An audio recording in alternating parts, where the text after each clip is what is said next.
नमस्कार। India debate में आप सबका स्वागत है। मैं हूं आशुतोष पाठक। मित्रों, अब देवा भाव के लिए एक बहुत महत्वपूर्ण समय आ गया है और इस समय पर देवा भाव को एक्ट करना ही पड़ेगा, करना ही चाहिए। आज क्यूबाइब नेटवर्क देवा भाव को कुछ याद दिलाना चाहता है। देवा भाव से क्या मतलब है? तात्पर्य किनका है? देवा भाव महाराष्ट्र के मुख्यमंत्री देवेंद्र फडणवीस साहब। आज का हमारा ये जो एपिसोड है वो महत्वपूर्ण होने वाला है।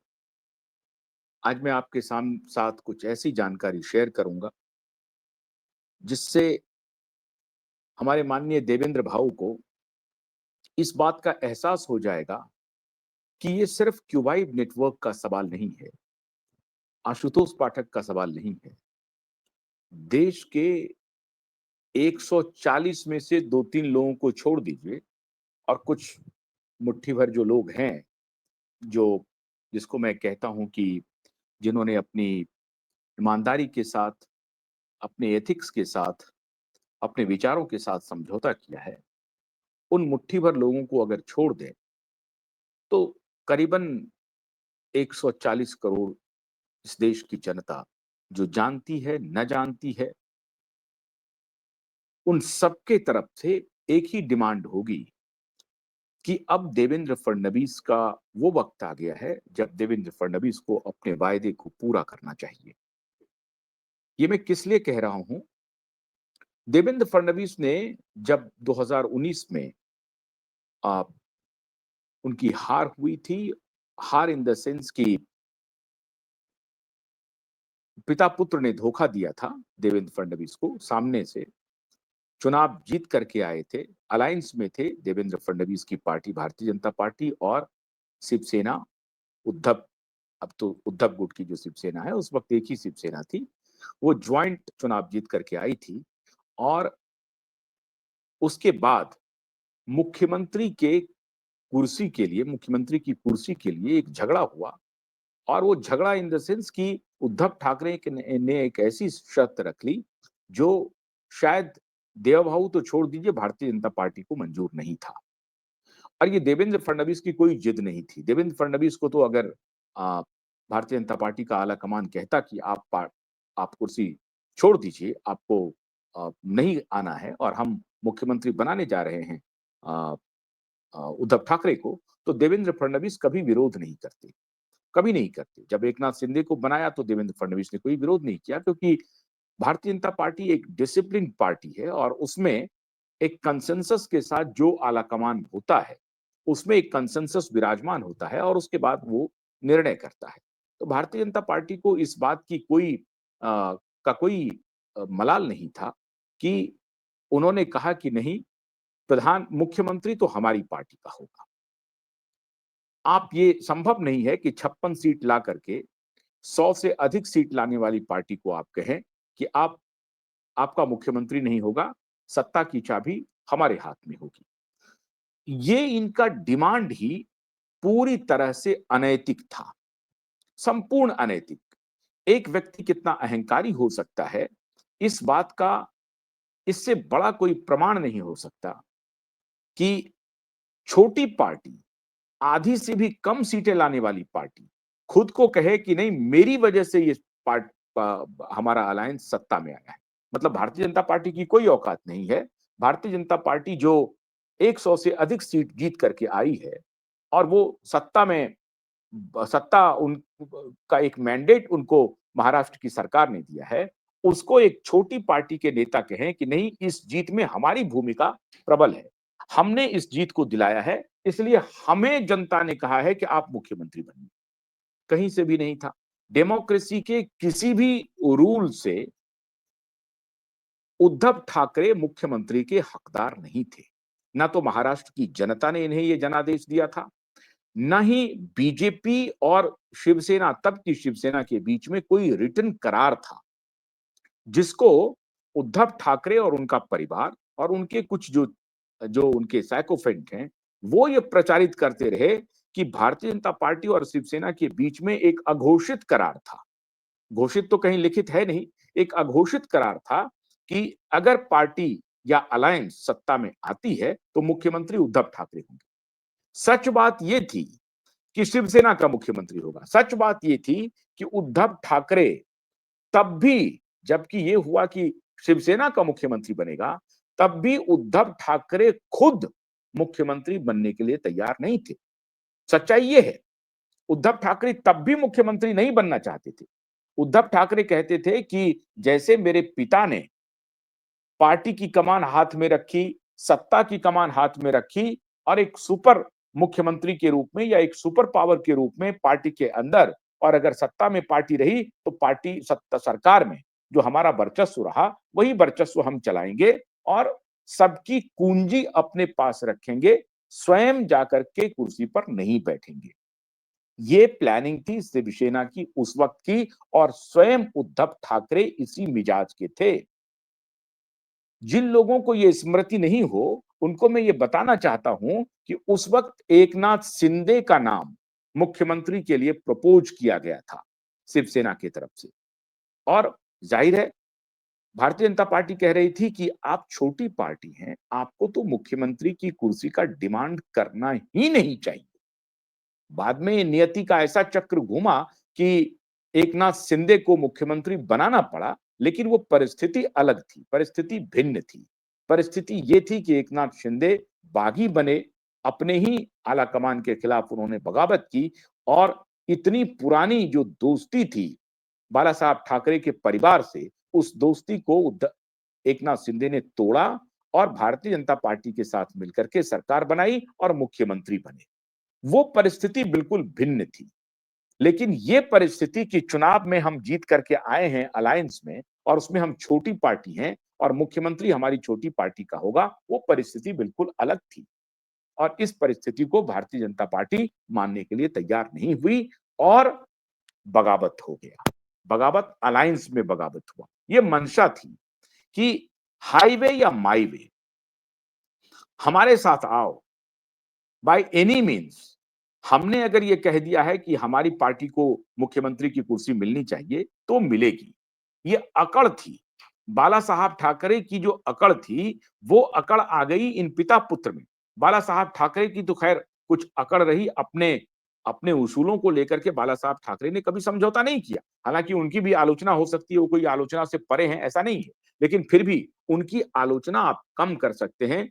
एक राष्ट्रवादी के रूप में हिंदुत्व को लेकर के जो उनकी लड़ाई थी, चाहे वो सड़क पर लड़ाई हो, इसमें बाला साहब ठाकरे कभी पीछे नहीं हटे, और बाला साहब ठाकरे की इसके लिए भूरी-भूरी प्रशंसा भी होनी चाहिए, और लोग करते भी हैं, लोग उनके प्रशंसक आज भी हैं। लेकिन ये पिता-पुत्र ने बाला साहब ठाकरे की सारी जो कमाई थी, उसको इस दोनों पिता-पुत्र ने बाला साहब ठाकरे की जीवन भर की जो कमाई थी, उसको उन्होंने मटिया मेट कर दिया। अपने स्वार्थ के लिए, शुद्ध अपने स्वार्थ के लिए इतने स्वार्थी हो गए कि अपनी ही पार्टी में किसी और को मुख्यमंत्री प्रपोज करे, हालांकि जिस किसी को भी प्रपोज करता भारतीय जनता पार्टी ने उसको खारिज कर दिया था। अब आखिर में इन्होंने सोचा कि खुद अपना नाम आगे करते हैं, जो इनकी इच्छा थी कि अपना नाम आगे करते हैं, शायद भाजपा मान जाए। इन्होंने अपने नाम को आगे किया।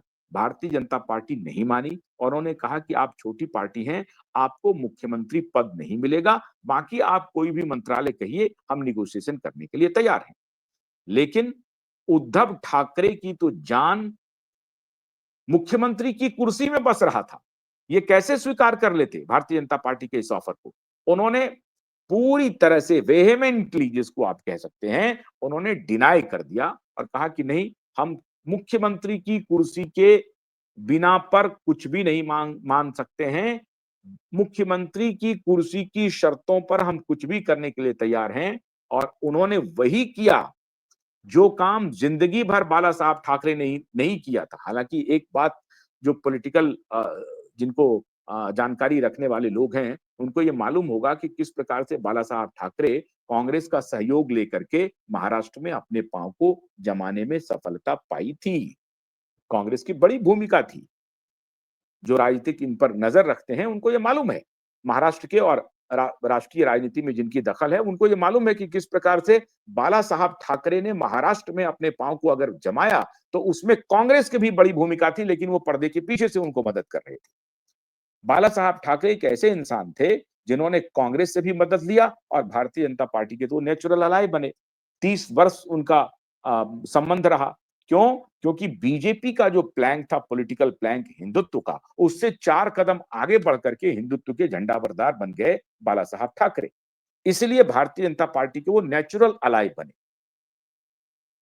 लेकिन ये दोनों पिता पुत्र ने एक नेचुरल अलायंस को तोड़ करके, पीठ में खंजर भोंक करके, जस्ट अपोजिट विचारधारा से, जिंदगी भर जिस विचारधारा से बाला साहब ठाकरे लड़ते रहे, उस विचारधारा के साथ महज एक कुर्सी की लालच में समझौता कर लिया और समझौता करके मुख्यमंत्री बन गए।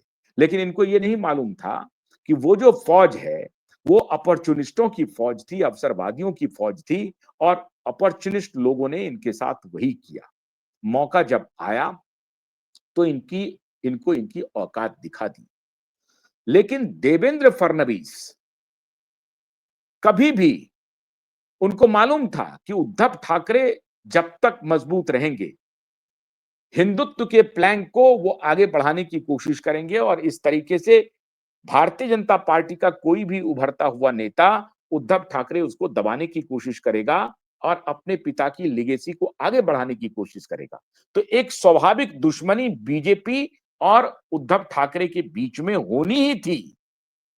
एक स्वाभाविक अलायंस अगर था, तो एक स्वाभाविक दुश्मनी भी होनी थी, क्योंकि स्वार्थ का टकराहट होना ही था और उसमें पॉलिटिकल अपॉर्चुनिज्म या पॉलिटिकल स्वार्थ, ये तो आप राजनीति में रहते हुए खुद से अलग नहीं कर सकते हैं। ये तो होना ही था। तो ये जो पॉलिटिकल अपॉर्चुनिस्ट और पॉलिटिकल स्वार्थ का जो टकराहट हुआ, उसमें उद्धव ठाकरे और देवेंद्र फडणवीस आमने सामने थे और इन दोनों की लड़ाई में बंदर बांट कर रहे थे पवार साहब और कांग्रेस पार्टी, पवार की एनसीपी और कांग्रेस पार्टी।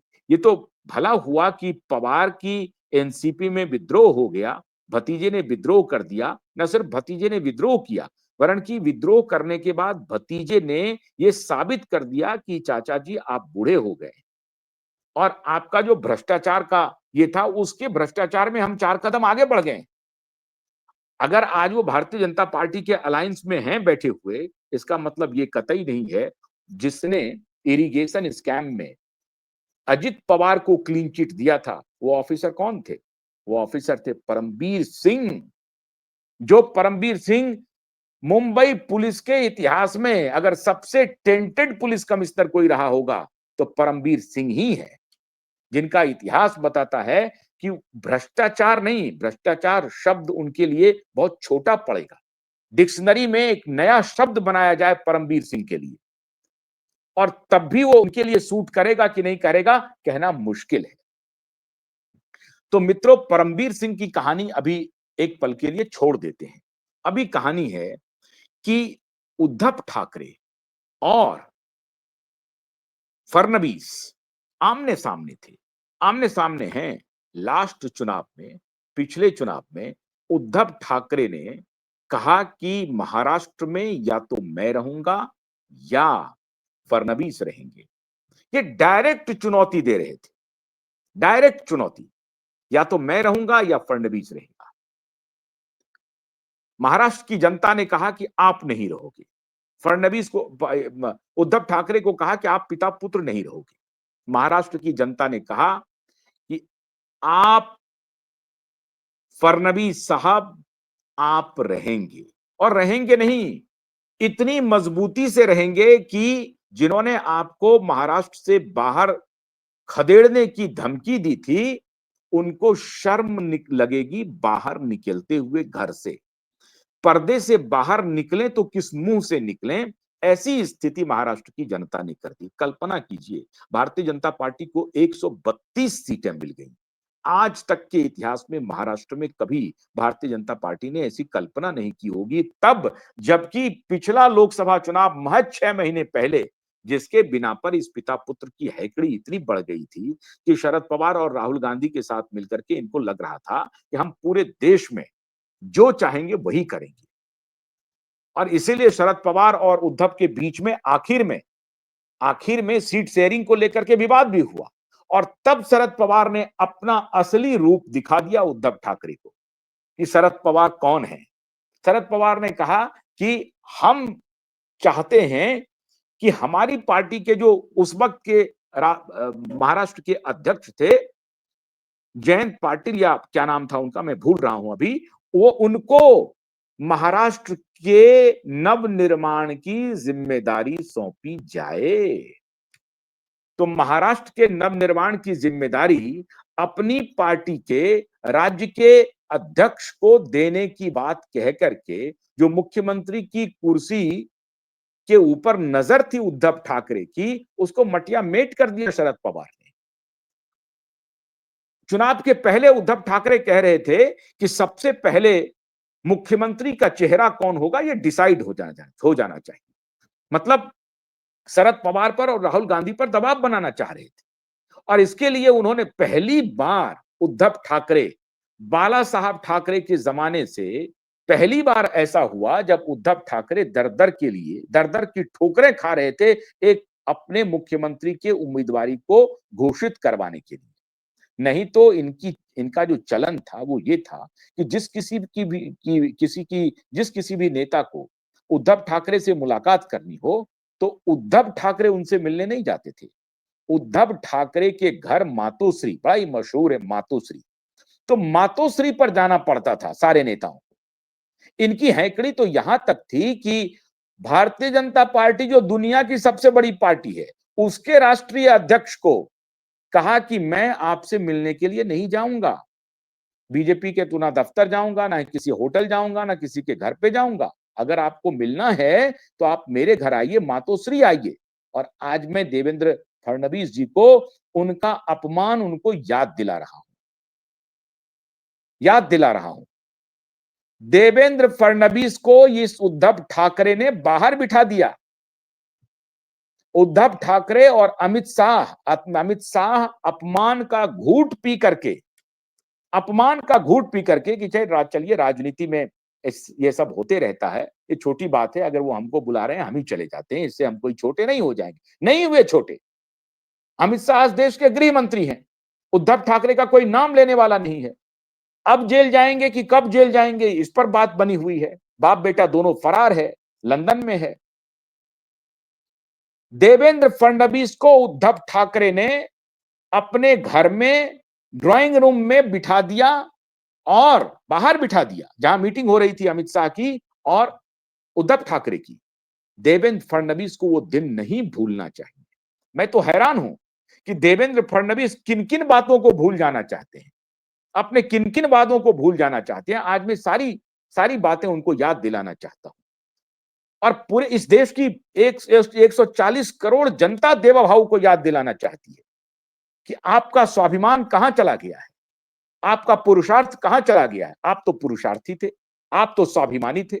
आपने अपने स्वाभिमान की रक्षा के लिए भारतीय जनता पार्टी को अपने कांधे पर लिया और चल पड़े। और पीछे से भारतीय जनता पार्टी का पूरा कुनबा खड़ा हुआ। और आपने, याद कीजिए, आपने सदन में कहा था, जब ये ओथ ले रहे थे, जब भाषण चल रहा था सदन में, ये मुख्यमंत्री बन गए थे, अविश्वास प्रस्ताव की बात हो रही थी, और तब आपने कहा था कि मैं समंदर हूं, लौट के आऊंगा, मेरा पानी उतरता देख किनारे पे घर मत बना लेना। मैं आपको आपका वायदा याद दिला रहा हूं देवा भाऊ। ये स्टेटमेंट मेरा नहीं था, ना ये क्यूआईब का है, ना ये देश के किसी अन्य नागरिक का है। ये स्टेटमेंट आपका था देवा भाऊ, ये स्टेटमेंट आपका था। मैं समंदर हूं, मेरा पानी उतरता देख किनारे पे घर मत बना लेना, मैं लौट कर आऊंगा। लौट के आप आए, जनता लेकर आई, लेकिन आप अपना वायदा धीरे धीरे भूलते जा रहे हैं। जिन्होंने समंदर पे के किनारे पे घर बनाया था, आपने कंक्रीट देने का काम किया। और आज जब मैं आपको ये याद दिला रहा हूं तो आपको बताना चाहता हूं कि आप कम से कम समंदर की मर्यादा का पालन कीजिए। और समंदर की मर्यादा ये थी कि राजा रामचंद्र जी जब चले रावण पर विजय के लिए, तो समंदर अपना विकराल रूप दिखा रहा था। विकराल रूप दिखा रहा था समंदर। लक्ष्मण ने कहा कि एक ही बाण में मैं सोख लूंगा। राम ने कहा कि नहीं, ये समंदर की गहराई है, समंदर की मर्यादा है, समंदर विराट है, इसलिए आप उन्हें अपमानित न करें अपनी शक्ति से। समंदर की मर्यादा रखते हुए कहा, प्रणय किया, प्रणाम किया, समंदर को हाथ जोड़ करके प्रणाम किया। और जब समंदर नहीं माने तब कहा, बोले राम सकोप तब बिन भय होय न प्रीत। बिना भय के प्रीत नहीं होता है देवा भाऊ। हाथ जोर करते रहे अनुनय विनय, 3 दिन गए बीत। बोले राम सकोप तब बिनु भय होय न प्रीत। और तब उन्होंने प्रत्यंचा उठाई और बाण लिया। तब समुद्र साष्टांग खड़े हो गए। वो समुद्र की गहराई, उस समुद्र की विराटता को स्वयं राम ने भी स्वीकार किया। स्वयं राम ने स्वीकार किया था। और तब उन्होंने लक्ष्मण को कहा कि नहीं, समंदर विराट है। तो समंदर विराट है जिसको स्वयं राम प्रणाम करते हैं, जिसको स्वयं राम श्रद्धा की निगाह से देखते हैं। आप उसी समंदर का हवाला दिया था सदन में, उसी समंदर की विराटता का हवाला दिया था कि मेरा पानी उतरता देख किनारे पर घर मत बना लेना। आपका पानी जब उतरा था, न सिर्फ उन्होंने किनारे पर घर बनाई, वरन की किनारे पर महल बना लिया भ्रष्टाचार का, कुकृत्य का, कुकर्म का। और आज वो विराट समंदर उस किनारे पर भ्रष्टाचारियों को, अत्याचारियों को, कुकर्मियों को बनता हुआ देख रहा है। आपके पुरुषार्थ को आज मैं ललकार रहा हूं। आपके पुरुषार्थ को पूरा देश देवा भाऊ ललकार रहा है। क्या जवाब देंगे आप समंदर को? भूल जाइए 140 करोड़ लोगों को। लेकिन आपने ही सदन में कहा था समंदर के बारे में, तो समंदर की इज्जत को रखिए, जिसकी प्रतिष्ठा को राम ने भी कभी दमित नहीं होने दिया, उसकी प्रतिष्ठा को धूल धूसरित नहीं होने दिया। और लक्ष्मण को कहा कि नहीं, आप इंतजार करें, समंदर विराट हैं। आपके बाण से यह बात सही है कि समंदर सूख सकता है। उस समुद्र की, उस समुद्र का इज्जत राम ने भी किया, आप नहीं कर रहे हैं। आप कैसे सनातनी हैं देवा भाऊ? आप कैसे सनातनी हैं कि उस समंदर की का इज्जत आप नहीं कर रहे हैं? उस किनारे पर आपका पानी तो वापस आया, पानी उतरा नहीं, पानी चढ़ता ही जा रहा है। तूफान के रूप में जनता ने दिया कि लो, ऐसी हिलोड़ें उठे, ऐसा टाइड हो, वो ज्वार भाटा जनता ने बना दिया आपके समंदर को, और ये लहरों में डूब गए। लेकिन ये भ्रष्टाचारी किनारे पर घर बनाया हुआ है, भ्रष्टाचार का, अत्याचार का, कुकृत्य का, कुकर्म का, ये दोनों बाप बेटा, इस दोनों बाप बेटे को ही आपने इंगित किया था। आपने इसी दोनों बाप बेटे की तरफ इशारा किया था, मेरा पानी उतरता देख घर मत बना लेना। और ये दोनों बाप बेटा आपको गुलदस्ता भेंट कर रहे हैं। ये दोनों बाप बेटा आपसे गलबहियां कर रहे हैं। ये दोनों बाप बेटा भ्रष्ट अधिकारी परमवीर के सहारे आपसे को गुमराह करने में लगे हुए हैं। मुंबई पुलिस के कुछ भ्रष्ट ऑफिसर आपके पूरे तंत्र को गुमराह करने में लगे हुए हैं। किसकी बाट जो रहे हैं मेरे देवा भाऊ? जरा बताइए आप। समंदर की बात मैं याद दिला रहा हूं आज आपको। आपको आपके वायदे की याद दिला रहा हूं देवा भाऊ, जैसे मैंने हाईकोर्ट को याद दिलाई थी, जैसे मैंने अदालत को याद दिलाई थी, और जैसे अदालत ने लाज रख ली 140 करोड़ लोगों की, उसी तरीके से मैं आज आपको याद दिला रहा हूं। समंदर के सहारे 140 करोड़ लोगों के डिमांड की याद दिला रहा हूं देवा भाऊ, कि आप उनके डिमांड की लाज रखिए और अपने वायदे का लाज रखिए। आपने कहा था इस केस में 2022 में आपने एसआईटी गठित कर दिया, एसआईटी ने कुछ नहीं किया 23 तक। अभी अदालत में, कोर्ट में अब जवाब देना पड़ेगा। एसआईटी के पास कोई जवाब नहीं है। एसआईटी के करप्ट पुलिस ऑफिसर को आपने कैसे नियुक्त किया? आप होम मिनिस्टर हैं, आप मुख्यमंत्री हैं, आपसे इस देश को पूरी आशा है। क्यूवाइब नेटवर्क का अगर एक दो व्यक्ति कोई भरोसे का है, ऐसा लग रहा है कि जिन पर क्यूवाइब नेटवर्क को भरोसा है, उसमें से आप एक हैं देवा बाबू, उसमें से आप एक हैं। आपके प्रति क्यूवाइब नेटवर्क का बड़ा भरोसा है और हृदय से भरोसा भरोसा है कि आप भरोसे को 140 करोड़ लोगों के भरोसे को नहीं तोड़ेंगे। आज अदालत ने तो लाज रख ली, लेकिन आपकी सरकार ने लाज नहीं रखी। मुझे नहीं मालूम है कि कौन ऑफिसर आपको गुमराह कर रहा है, मुझे नहीं मालूम है कि कौन नेता आपको गुमराह कर रहा है, लेकिन नीतीश राणे लगातार आपसे आपसे रिक्वेस्ट कर रहे हैं। आपके दूसरे नेता राम कदम आकर के पब्लिक में बयान दे रहे हैं। ये सब आपको याद होना चाहिए देवा भाऊ। आपने स्वयं कहा था 2022 में कि हमने एसआईटी गठित किया है और हम इसका दूध का दूध, पानी का पानी भी करेंगे। नए एविडेंस आए थे तभी एसआईटी कॉन्स्टिट्यूट किया था आपने। तभी वो एडीआर जो थी, उस पर जो जांच हुई थी, तो मुंबई की क्लोजर रिपोर्ट जो थी, मुंबई पुलिस की फर्जी क्लोजर रिपोर्ट, उसको आपने सेट असाइड किया था। नए एविडेंस आने के बाद आपने एसआईटी कॉन्स्टिट्यूट किया था। तभी तो एसआईटी का कोई आप उसको वैलिडेट कर पाएंगे।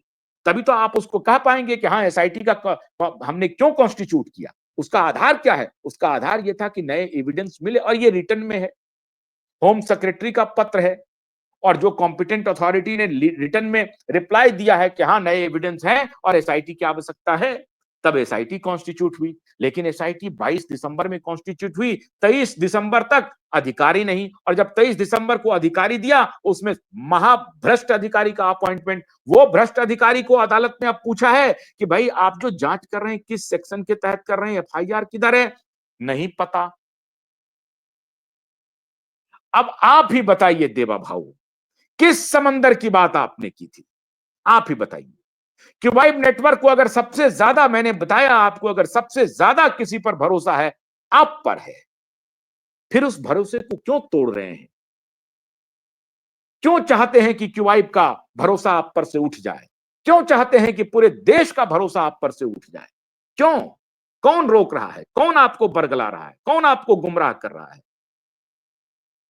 वो व्यक्ति जिसने आपको अपमानित किया, उस व्यक्ति के लोग, जिसने आपको बाहर में बिठाया, वो व्यक्ति जिसने चुनाव के पहले कहा या तो मैं रहूंगा या देवेंद्र फडणवीस रहेंगे, वो व्यक्ति, वो व्यक्ति जिसने आपके पीठ में खंजर भेका भोका, उस व्यक्ति के लिए मैं आपके पुरुषार्थ के, आपके पौरुष को जगा रहा हूं। आप मराठा पुरुषार्थी फडणवीस हैं।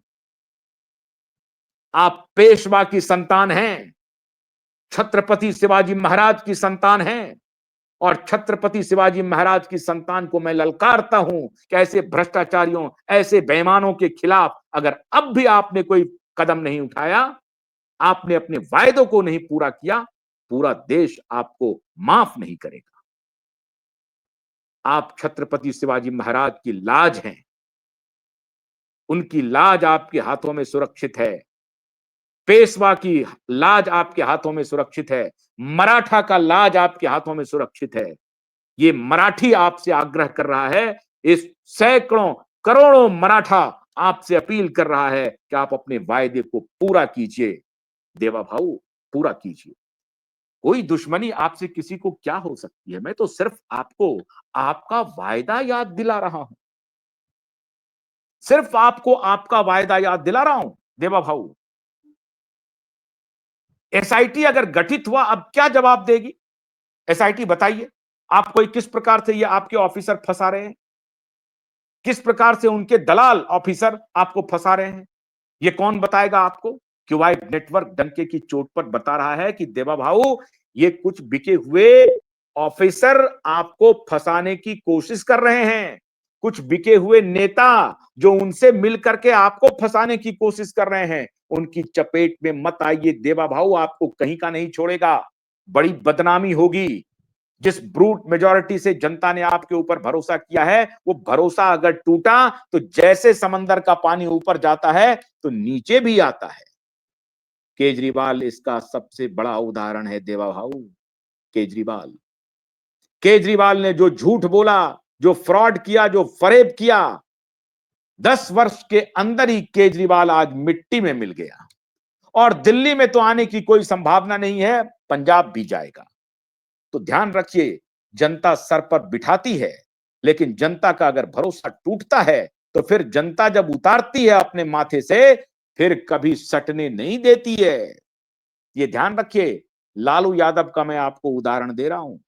लालू यादव का 2005 में लालू सत्ता से बाहर हुए, आज तक बैसाखी से इधर उधर कर रहे हैं, आज तक बिहार में लालू यादव सत्ता में नहीं लौटे। कांग्रेस का उदाहरण देता हूं। जिस हैकड़ी के साथ कांग्रेस पार्टी अलग अलग राज्यों में राज करती थी, बिहार, उत्तर प्रदेश और महाराष्ट्र में 2.5 साल के लिए इधर उधर जोड़ तोड़ करके आ भी गया, लेकिन उत्तर प्रदेश और बिहार में सपना हो गया है सत्ता। सपना तरस रही है पार्टी कि किसी भी प्रकार से उत्तर प्रदेश और बिहार में कुछ हो जाए।